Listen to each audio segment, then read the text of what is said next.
If modern rain gear were truly superior in every way, old canvas would have vanished entirely. Instead, it persists in military surplus, bushcraft circles, maritime workwear, and historical reenactment for one stubborn reason. It works differently, and in prolonged wet, cold, or physically demanding conditions, it often works better. Long before synthetic membranes and plastic-coated shells, soldiers, sailors, woodsmen and explorers relied on tightly woven canvas, not because it was fashionable, but because it managed moisture in a way the human body could tolerate over long hours. This difference becomes obvious the moment conditions turn harsh and sustained. Why breathability mattered more than total waterproofing in historical use. Old canvas was never designed to be perfectly waterproof. That was intentional. Historical users understood that sweat was as dangerous as rain. A garment that trapped internal moisture could chill the body faster than one that allowed controlled exchange. You see, canvas fibres swell when wet, tightening the weave and slowing rain penetration while still allowing water vapour from the body to escape gradually. Plastic rain gear, well, it blocks external water completely, but it also blocks internal moisture. Over time, sweat condenses inside the garment, soaking inner layers, and honestly stripping heat from the body. Canvas accepted some moisture from the outside in order to prevent far greater moisture buildup on the inside. That trade-off was based on lived experience, not laboratory testing. How natural fibres regulate moisture instead of trapping it. Canvas is made from cotton, linen or hemp fibres, all of which are hygroscopic. They absorb small amounts of moisture and release it slowly. This creates a buffering effect. Instead of sweat condensing abruptly against a plastic barrier, moisture is distributed across the fabric and evaporates gradually. In practice, this means that during steady movement, canvas feels damp but stable, while plastic shells cycle between clammy and overheated. Historical users accepted dampness because it was predictable and manageable. Predictability keeps people alive. Why condensation is the hidden failure point of plastic rain gear. Modern rain gear often advertises breathability ratings, yet in cold rain or heavy exertion, condensation still builds rapidly. You know, the problem here isn't really about marketing dishonesty, it's just physics. Vapor transmission, well, it slows down a lot when the outer surface gets saturated and cold. So, what happens is you get internal wetting that feels just like rain getting in. But canvas, it behaves in a different way.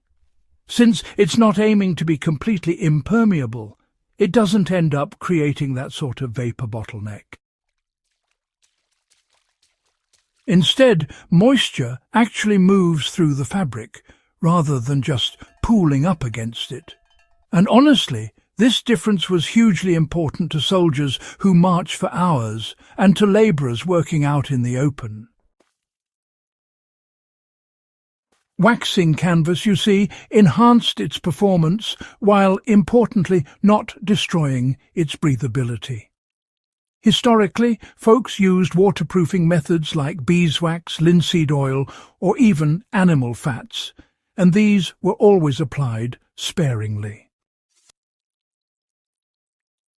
Now, the real goal here was water resistance, not complete sealing.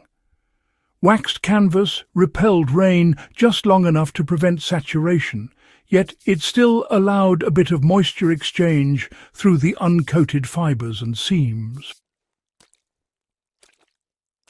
When done correctly, waxing would increase durability and slow water ingress, but without turning the fabric into, well, plastic. Over-application was definitely avoided, since it tended to reduce both comfort and flexibility. You know, this balance is rarely discussed in modern gear conversations. Why did old military gear prioritize thermal stability over dryness? Well, military doctrine historically focused on maintaining core temperature and preventing hypothermia. Wet but breathing fabric actually preserved warmth better than dry-looking plastic that trapped sweat. That's the reason canvas greatcoats, ponchos and shelter halves remained in service long after rubberized fabrics were available.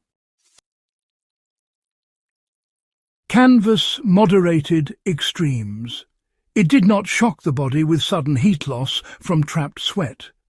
That moderation was a strategic advantage. How modern users can apply this knowledge today? For cold, wet and active conditions, canvas outer layers paired with insulating wool beneath replicate historical layering systems. The canvas sheds most rain and wind.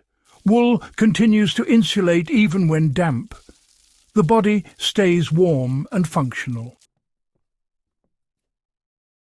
In practical terms, this means, well, choosing canvas anoraks, wax jackets, or even canvas ponchos for sustained outdoor work, rather than just for short-term exposure.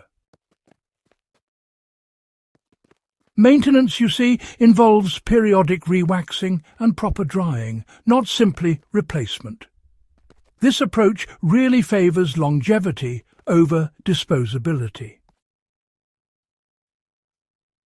Now, here's why plastic excels in short exposure but fails over long duration. Plastic rain gear honestly performs well for brief encounters with rain, urban use, or when you're in mostly static conditions. Problems emerge when movement, time and cold combine. Once internal moisture accumulates, the garment becomes a liability. Canvas improves with use, plastic degrades. This explains why experienced outdoorsmen often revert to older materials after testing modern alternatives. You know, history has a lot to teach us about the balance between comfort and survival. These days, modern gear is really all about convenience and, well, looking good. But if you look back, historical gear was always optimized for endurance, not just for show. Canvas, yeah, it was heavy, stiff, and honestly pretty imperfect. Still, over time, it managed to align with the body's needs in a way that few materials could. When it comes to survival, systems that fail slowly and predictably are always favoured. And you see, canvas does exactly that. Now, why does this lesson matter beyond just clothing? Well, this is not just about fabric, you know. It's really about respecting how natural materials behave, instead of, always trying to overpower them with synthetic barriers. Breathability, moisture buffering, and thermal stability. These principles, they extend far beyond clothing. They apply to shelters, footwear, and even sleep systems, really shaping our whole approach to outdoor gear. History preserved these lessons because, well, failure meant death. If you value serious historical insight that connects past knowledge to real-world application, support Echoes of Valor. Subscribe to the channel and, share this guide with fellow history and survival enthusiasts.